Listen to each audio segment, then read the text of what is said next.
สวัสดีเจ้า I'm Pim Kemasingki, editor of City Life, and I'm back.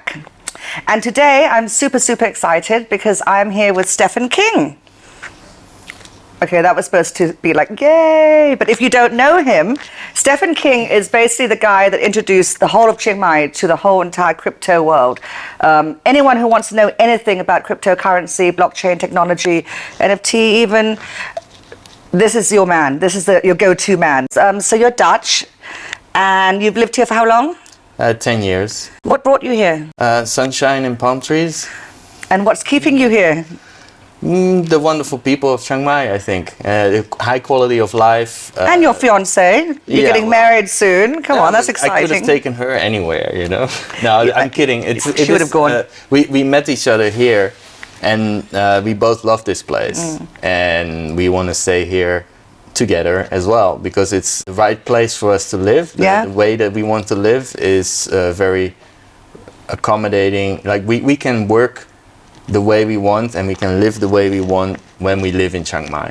Yeah. So what's your background? Well, I have a technical background that is mixed together with commercial stuff. So I did a master's degree in artificial intelligence, and yeah, that was a long time ago. Yeah, but, struggling with my own intelligence, let alone anything artificial. It was about computers, you know. Really enjoyed technology always, and I just.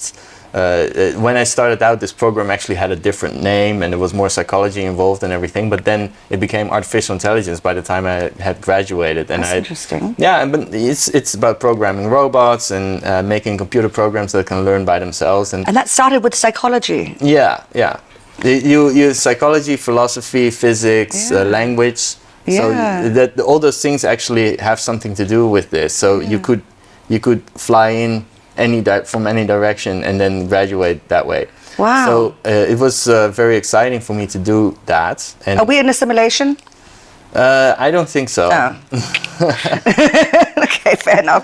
So so what else? What other background? Yeah, so after that I became an IT consultant for a while. So information technology consultant. I worked for companies that just managing computer services for a big company. And then I actually wanted to have more freedom and independence in my career. So I taught myself copywriting. Oh, okay. So commercial messages for companies online, specifically for their website, right? You're still in Holland here at this point? I knew that I was going to write in English language. So I could get clients from all over the world, and because I had a technical background, I knew this would be software companies. Right. Slotting into a marketing team for a software company, and that was my strategy. And when I was able to secure enough clients, I could start traveling, and I did that, and that's how I came to. That's how you ended up here. Yeah, it was really exciting to be able to work when I want, how I want, with whom I want, and also travel and move around at the same time. Because you were here right at the inception of the digital nomad sort of arrival, right? I mean, I saw it. Tell me about that. I saw it change from it not being a thing, and this phrase digital nomad wasn't really used a lot. Some people said laptop nomad, right? But it wasn't a subculture by itself. It was more an isolated thing. And sometimes I would see a person who is of my demographic in a nightclub or something, or in a cafe, and then there was this unspoken rule that you don't ask too much about what you do for a living. Why? Yeah, it's like some shady business or whatever. Like you don't want to. A lot of people that were very defensive about what they did. Because was it shady, or was it? Yeah. A lot of it was shady, and some of it was also then it's not shady, but you have to keep your niche secret. So suppose that you have a very successful internet business importing widgets from China, then it's very important that other people don't know how much money you're making with that, because they will just start copying your idea, right? So that was at the time the situation, and then within 2 or 3 years, these co-working spaces, first the Pun Space, and then a lot more cafes became very. They started targeting these people that want to have stable internet and they want to sit there for 3 hours and they want to have an easy Wi-Fi password that doesn't change every week. Yeah, exactly. And these people started to okay, these digital nomads actually are good customers. Yeah. And so that was a development that happened. About when you arrived? Yeah, well, it took about a year or two before to get started. I was here in September 2011. And then 2 years later, 3 years later, that's when the whole thing started. And it became a thing on YouTube and on the blogs that everyone said that you have to become a digital nomad and you get started by starting a dropship store and then you go to Chiang Mai and you make it big. Right? That was really? That was the plan that a lot of people started following. And so I've seen all that grow. And did a lot of people make it big? No. Oh. You have to work really hard. And do two things at the same time. You have to understand what it means to be an entrepreneur, but you also have to understand the whole lifestyle thing and the traveling and adapt to that. Right. So I think there's a lot of people who are attracted to the romance of traveling around, but they are not actually suited for it. Such as, like, what are the things that you've found or you've seen that have sort of, Well, first of all, the first filter is that you have to have the kind of personality that is sufficiently entrepreneurial. Everybody would like to live where it's warm and where the food is good and the rent is low, and everybody wants that. That's not difficult to want. Yes, right? yes. You can look at the pictures and say, oh, those palm trees, I want to work under those. But you can only do that if you have a business or a freelance career that is actually successful. So, and as many people have found out the hard way, it's a lot easier to get a job and say like, hey, I can do these 5, 6 things every day for 8 hours and then you get paid, right? That is very easy to do, but to start something from scratch and to be able to have difficult conversations with clients or customers or employees. So true. Yeah, they cannot really do that. So a lot of people find that out and then they just go back home and get a job, right? So at its peak, when do you think the peak was? 2008? 18? or before that? Of people coming? Yeah. I think it has been growing every year since before COVID. That was when it started getting quiet, and until then it was just the most normal thing in the world to see a person in a cafe with a laptop. So do you have any estimates? Like how many of these cafes were there? How many people were there? I have no idea. Because the Digital Nomad group in Chiang Mai online, I know that they're not all here, obviously, but it grew to tens of thousands, right? Yeah. You could say that everybody who at some point came to Chiang Mai for this thing was a member of that group. And then, of course, some of them will unsubscribe. But you could probably use that as an estimate of the cumulative number of people. Yeah. And how many were there in the group? I can't remember. I haven't been in the group. I have no idea. I don't pay attention to that. A lot. Lots. I just think how easy it is to find places to work. And when you go to a place like that, how many other people are there? And it's basically everybody. But you talk about, cheap rent, hot weather, plenty of places around the world. Was there anything about Chiang Mai what do we have that attracted that? I think there are some other aspects as well that make it pleasant, and it's not too big. So it's more about the pleasant living. It wasn't about the infrastructure or the government support or the visa. It wasn't any of that. I think it's a combination of those, which is very easy to see because there's quite a successful website called Nomad List, where somebody started making a list of what are the things that make a place good, and then started crowdsourcing that information from people. So how do we do? We have dropped a bit. There's a few other places that are now number one. Who? Yeah, you can How check it out. dare I'm not they? going to mention any names. Why not? It's not a secret. I know that Lisbon is pretty high recently. Oh, Lisbon. Yeah. No, Lisbon is wonderful.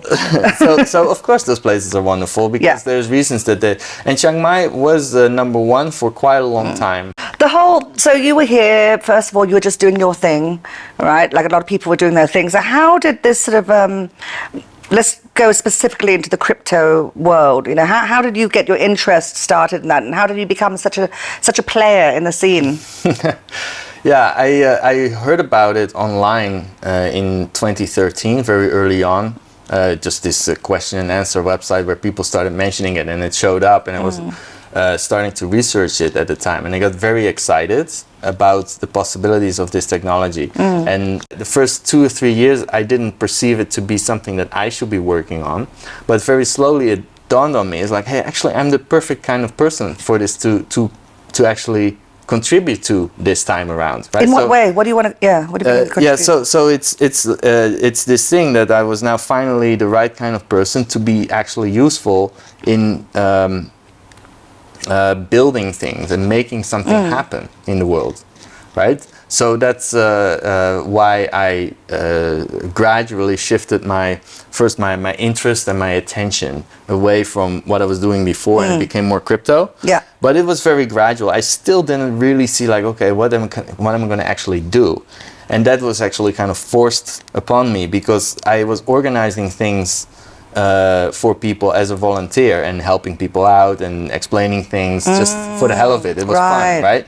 But that's how I became friends with and networked with a lot of people who were already getting their hands dirty, who were already doing real things. Right? And they wanted to work with me. And then people like me kept coming to you to ask questions. Yeah, that's true. That's a different thing. That has always been like that. I've always been in a position where people ask me, what is this thing? And let me explain. And if somebody is already in it, they say, hey, this Stefan is a nice guy. Who says that?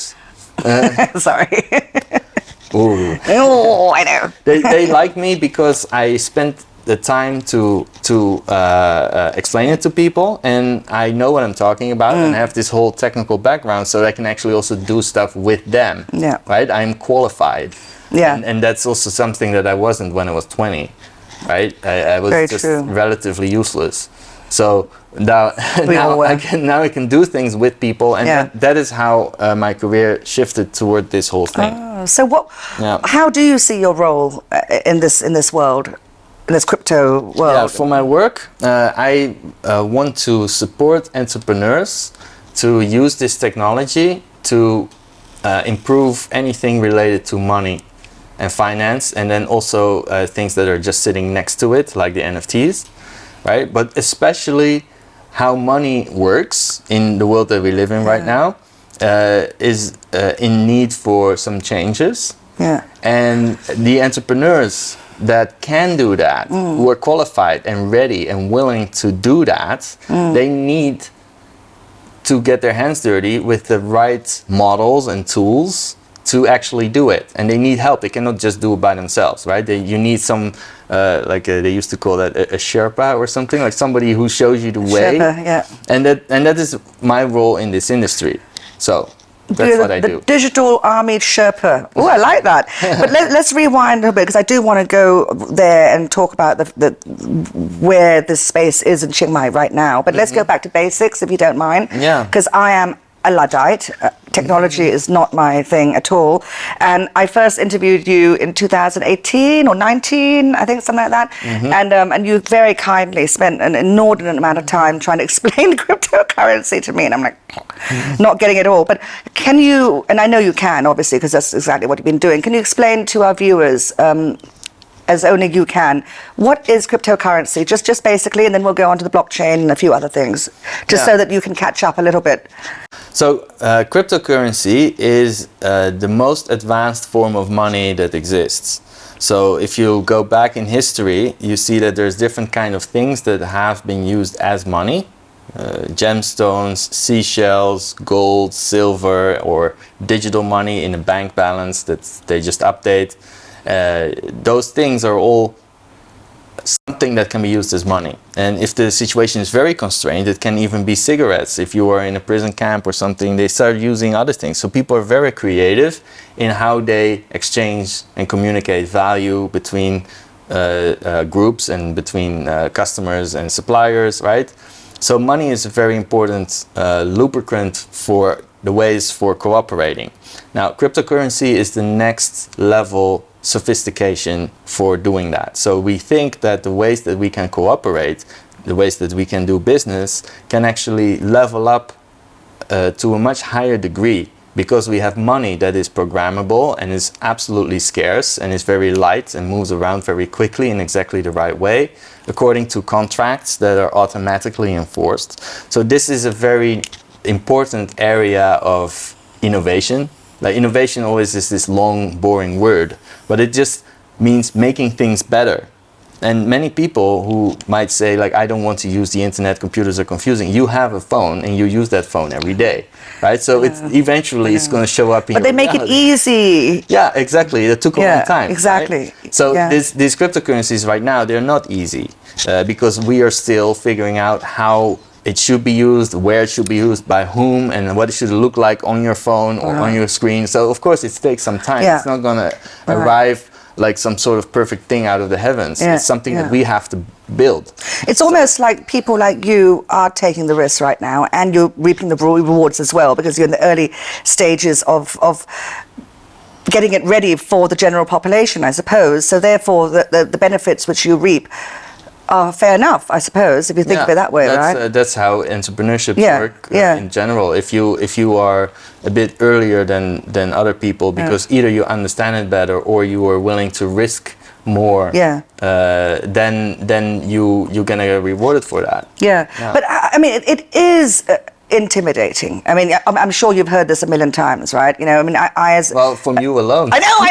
I keep going on about that. I know. But it was, and I'm not easily intimidated. You know, I can walk into most spaces in Chiang Mai, and I'm quite comfortable. But walking into that meeting at Cube 7 that first time, mostly men. I was intimidated. But you're not scared of men, I suppose. No. I was scared of my lack of knowledge. I was scared of my own ignorance. I was scared of that I wouldn't follow it. No one was mean. Oh my God, everyone was so nice. But so this is just a process that we're just going to have to, both sides, we learn more, you make it easier until we meet in the middle somewhere. Yeah. It's you can have a simple analogy that suppose that the people that were mid-career during the dot-com boom, or even before, they didn't necessarily know what the internet was either, and why should I use it? Like I'm already established in my routines about how I get my work done. Got my fax machine. Yeah, exactly. Everything is sorted, right? You can call people, you do it like this a few times, and then you have them on the phone. So why do you need this internet, right? And then that is an attitude that you can grow out of quickly or slowly, right? And it's not necessary for them to know exactly how the internet works, but at least they can be open-minded enough that when it shows up, that they don't immediately reject it, right? So in your case, you say, well, I feel intimidated, but by what? Like you could learn how to use an app and pay some cryptocurrency for something, right? That's okay, I haven't got there yet. It's not inherently impossible or difficult, and it's. But there are known sort of, well, not drawbacks, but there are things that people accuse this whole ecosystem of violating. Energy consumption, for instance, is rife, and then there's things like lost, stolen wallets. That there's just poof. With so how do you address that? Discussions too with people sometimes, sure. It's true that there's some negative side effects here and there, and I can sometimes successfully argue against it, or like really enlighten people. Is like, hey, this is just part of how things work. But a lot of people are not convinced by that. They just say like, well, this is too crazy for me, too strange. Well, can you explain to me, like, because energy consumption, I believe, it got to the point where it was like, the Bitcoin uses as much energy as Ireland or something like that. However, apparently this is changing now because of demand, because of other cryptocurrencies, because of renewable energy being used. Can you explain to me how it's all? Yeah, the energy. Some people say that Bitcoin uses too much energy, but then I always can ask back, is like, okay, what is too much, and what do you use it for? And I can give several examples of how this criticism is actually kind of a bad faith criticism. Because please do. Yeah, the people that bring this up and start to like really bank on that and draw a lot of attention with those claims. Their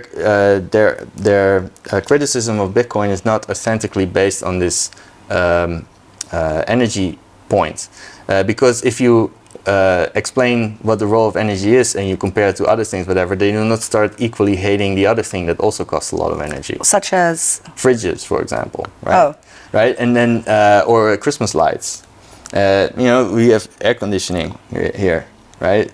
So it's a hot day today. Yeah. So the question is not so much like how much energy is something using. It's like, is it worth it to spend that energy? Right. First of all, it's up to you because you paid for it.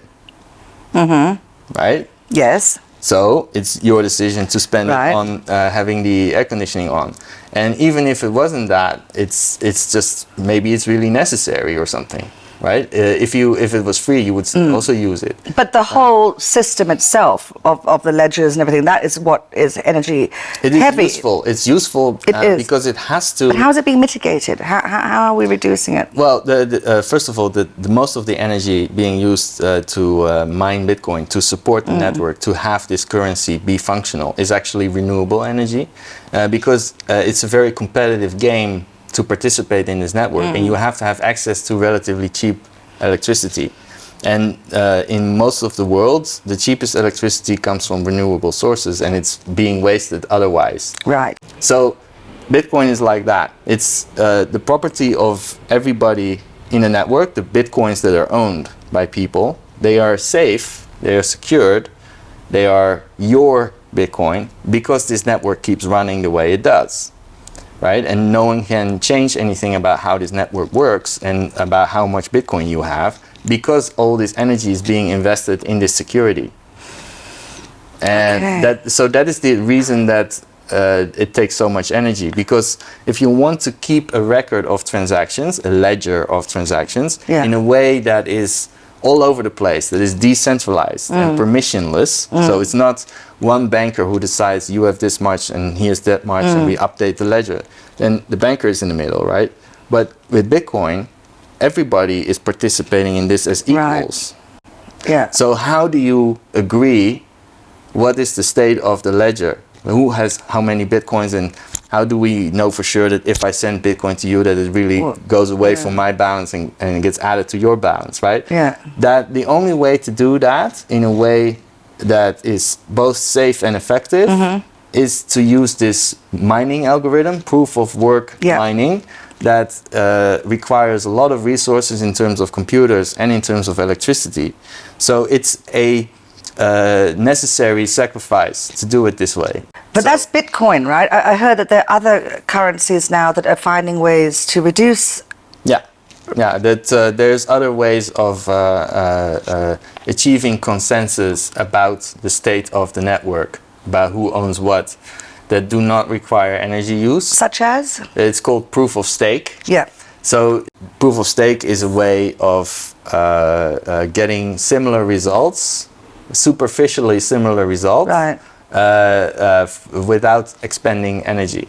Now, there's a long debate, a years-long debate about what are the pros and cons of proof of work versus proof of stake.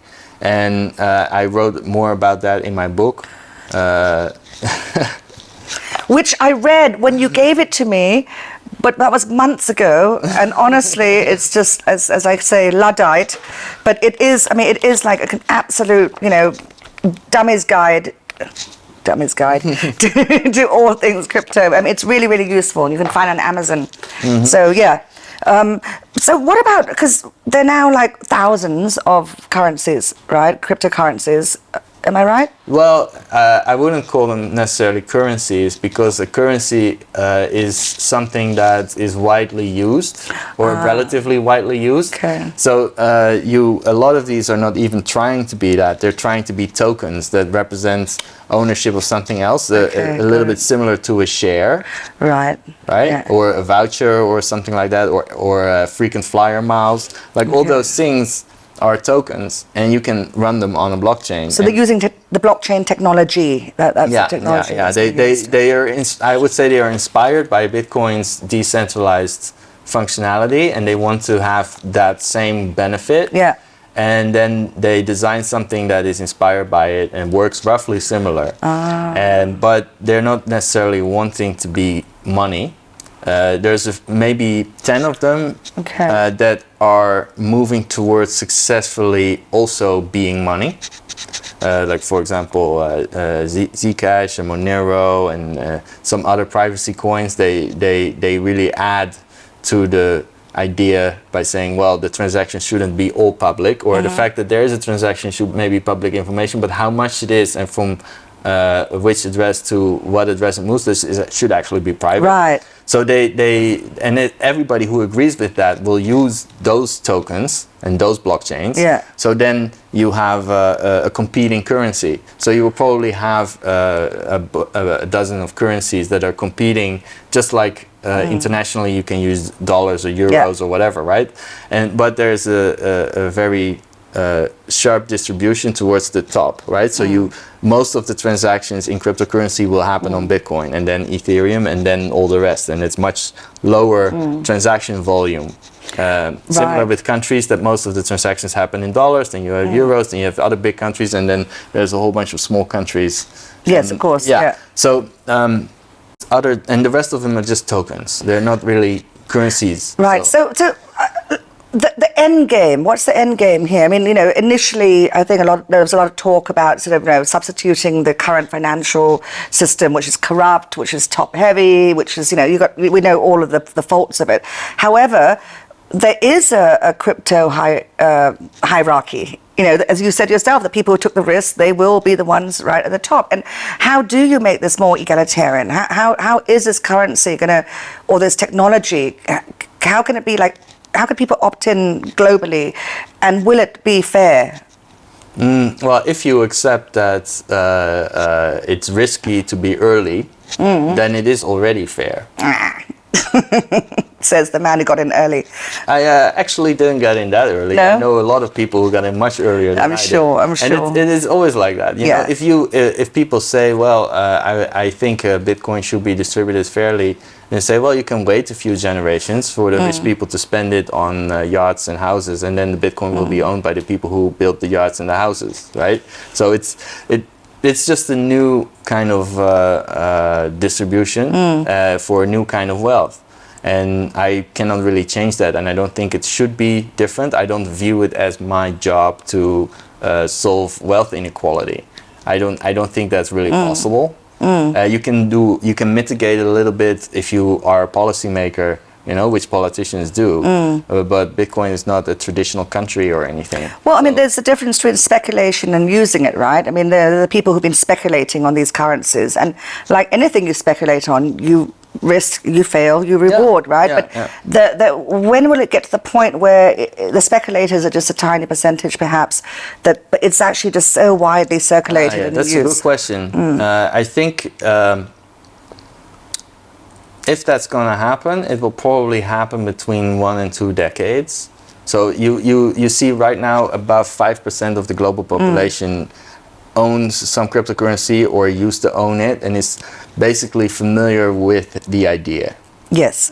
And might have used it, might have speculated with it, both or either, right? And that number of 5% is slowly growing. Right. So imagine that 20 years ago or 25 years ago, at some point there were 5% of the global population who had an internet connection. Yeah. And then it was 10. Yeah. Right? And now we're moving towards a much higher percentage. So you think that it's out of the gate? It's not going to go back in the gate again? No.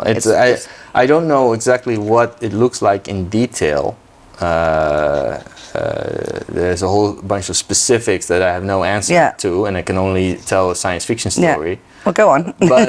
But I'm very convinced that this technology has a very big, important role to play in the global economy. Okay, well, give us some more micro examples locally. Are there any people using this technology for good, for society, for environment, for, how is it being applied for good? No, we went to this nice fundraiser a few days ago. We did. For Ukraine. We did watch that video. Yeah, it was a lot of fun, and a lot of people there, they sent Bitcoin. Did they? The Lightning Network to the organizers. And that money is now moving without friction, without banks, to Ukraine to be used over there for buying food.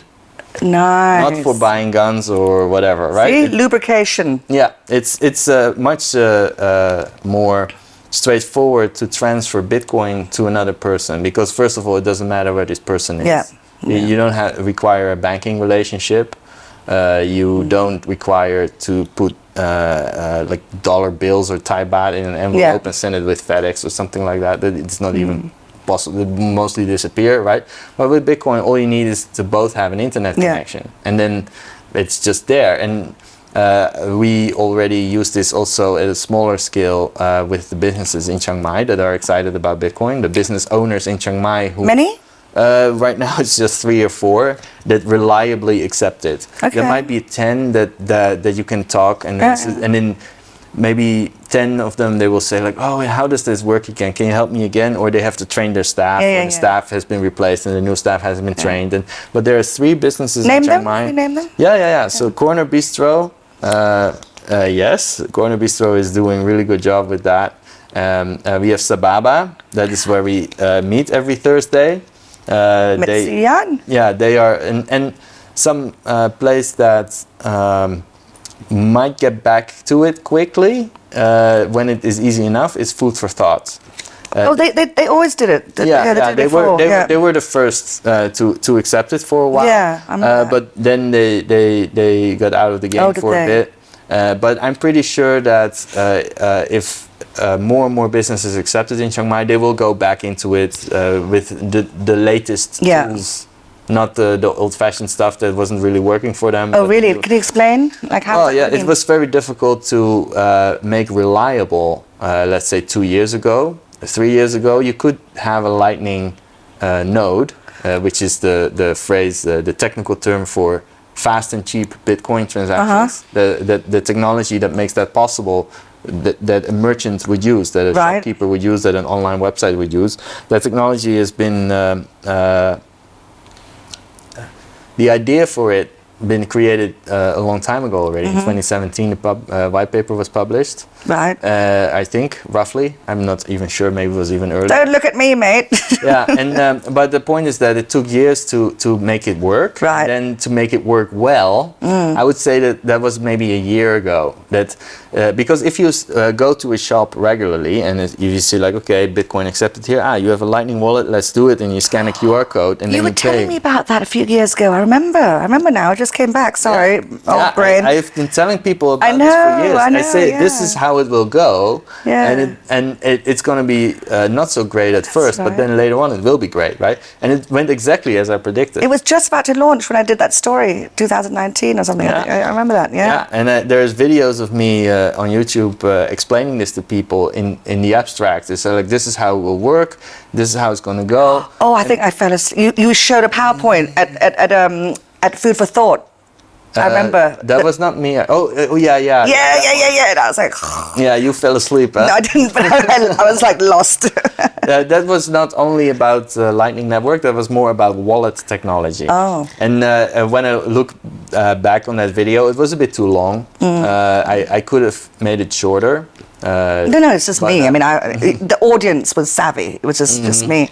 So you have businesses in Chiang Mai that use it, and everybody's going to be using this. Excellent. So, NFT, non-fungible tokens. I mean, really, they could have come up with a sexier name than that.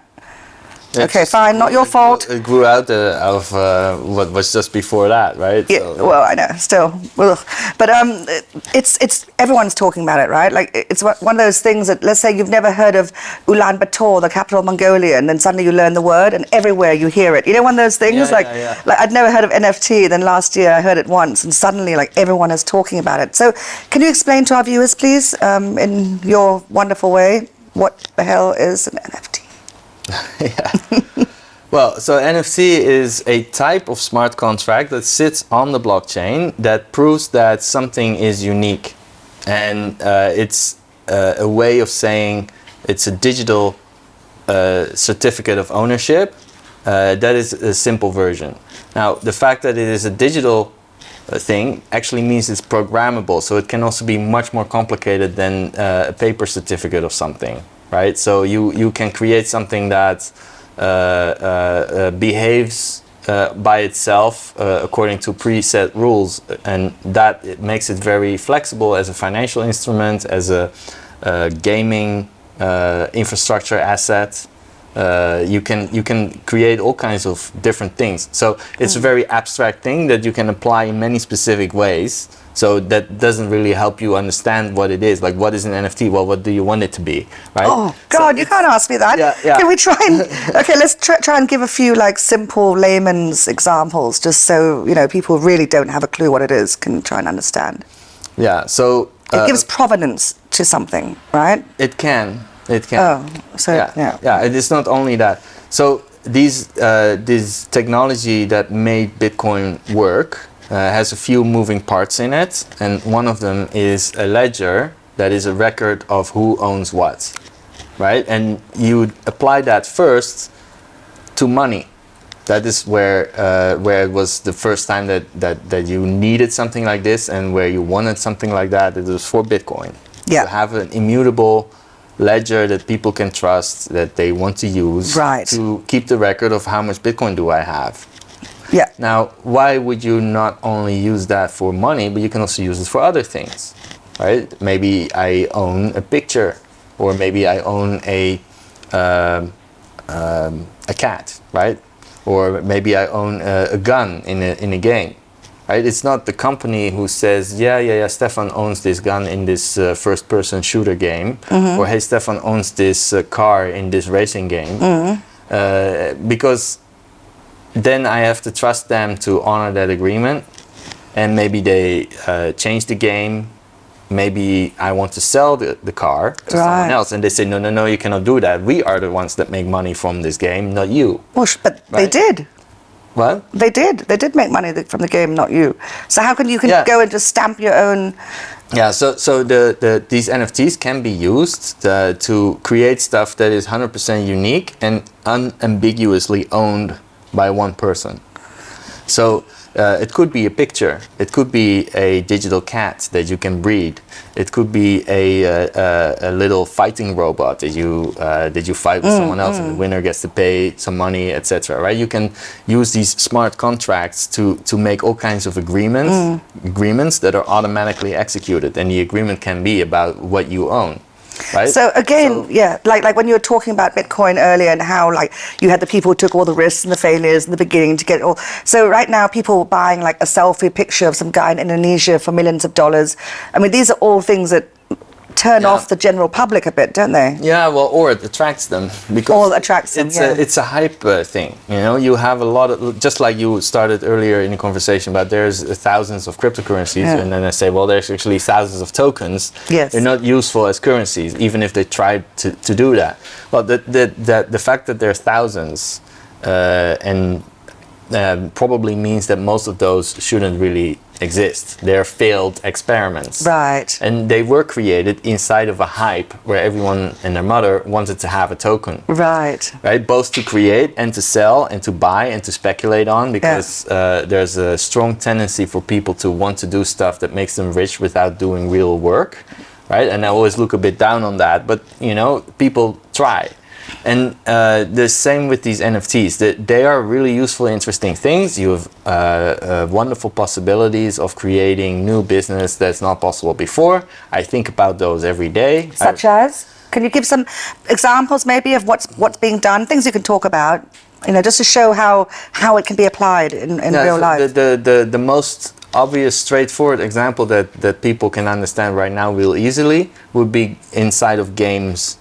So this story of the business models for games being a bit extractive, and the players, thank you for making the game, I'll play it and enjoy myself, but I'm not allowed to make any money from it. I am the customer, I pay money, and these guys, they make millions of dollars. Right. That dynamic is over now, because you can now create a game where if you do something really valuable, not just for yourself, but also for the other players in the game, including the company that started the game, then you can actually get paid for that. So it's the traditional, one of the traditional business models in the gaming industry is called pay to play. Yeah.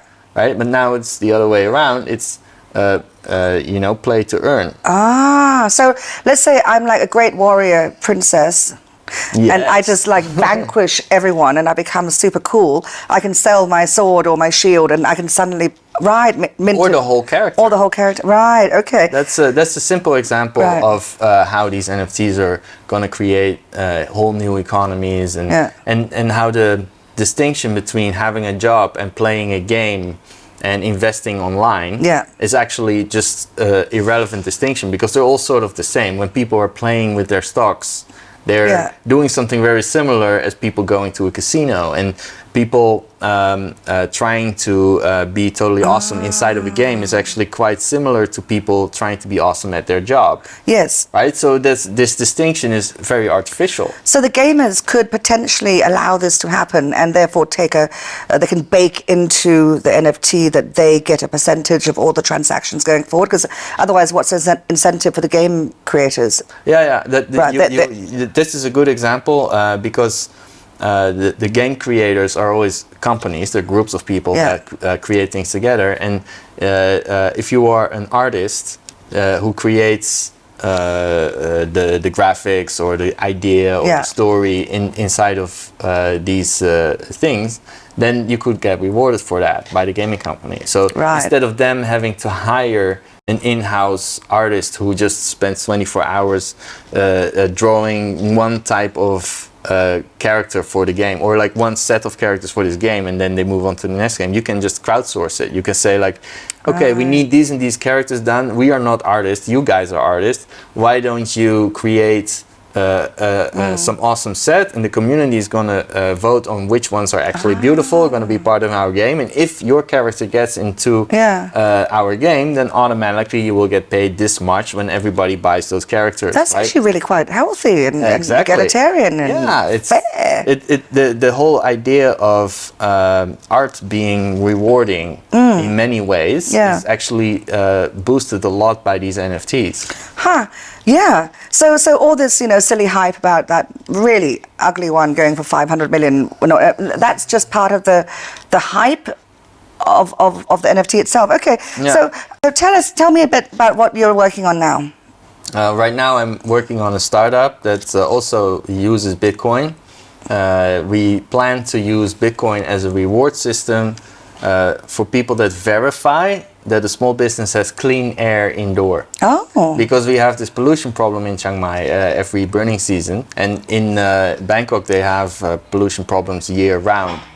So we really want to focus on the areas that we can control. So small businesses are essentially commercial public spaces, and if they can close off their space and run air purifiers, that is good for their customers. Of course. Now we want to empower them by that they can show that they clean the air in our app. We have a mobile app, and people can see like, okay, co-working spaces, restaurants, coffee shops, I want to go to a co-working space today. And you can see it real time. Yeah, you can see what is the air quality at this co-working space, at this co-working space, and you can see what it is outside. So you can see how quickly people are, like how much of a job they are doing. What's the name of the app? Air Developer. Oh, of course I know it. I didn't know you were part of that. Yes, they have already been selling air purifiers for 2 years. Yeah, I know, Right, but now we are doing a new experimental project with these meters. So it's not only about air purifiers anymore. We also want to create an ecosystem of small businesses that clean the air for their customers. The customer goes there and they can verify that this is an honest setup, and then they get rewarded in Bitcoin through the Lightning Network again, right? So we are a blockchain Bitcoin company, and we try to make the air clean in Chiang Mai. We try to help small businesses. We try to help customers. I want to go to places that have clean air, and I want to have an app that shows me where it is. Right? So, and if I even help improve the quality of the information on the app, then I should be getting paid for that. Well, how am I going to get paid? Well, we use Bitcoin for that, because then we don't have to talk to a bank. You can just do it, right? So you're using you're hitting all the highlights of technology and how you can apply it, socially, environmentally. Well done, bravo. So right now, our viewers, if anyone is interested in dipping their toes into this world of, blockchain, cryptocurrency, NFT, whatever, they can go and talk to you at Cube 7 every Tuesday? No, we are not at Cube 7 anymore. We are at Sababa. Oh, Sababa It's is an really Israeli restaurant. Of course. Yeah, I always recommend the hummus. I love the hummus there. It's so good. Yeah. Go to Sababa on Tuesdays. What time? Thursday. On Thursday, 7 p.m. Failed completely. Thursday at 7 p.m. Yeah. Sababa restaurant, and you will normally give an introduction, right? If there's people that are new and that are interested in that, I will just give them a little bit of an intro. He gives like a dummy's guide to cryptocurrency. It's really, really useful. Trust me. It really helps you understand the A to Z of it. And then if you're interested in more than that, then they can just meet and network other people, right? Yeah. And then go on from there. Everyone is very friendly and helpful. They are. They really, really are. I know I keep going on about how intimidating it is, because it is. But not one person was in any way unwelcoming. They were lovely. So, Stefan King, thank you so much. We had to move the setting to inside today because it's just too hot in my day bed. So you didn't get to sit in my day bed. But thank you. This has been really, really interesting. And I really look forward to hearing a lot more about you. And if you want to know, here you go. Blockchain Startup, Stefan King. Thank you. Thank you very much. All right. Bye. สวัสดีค่ะ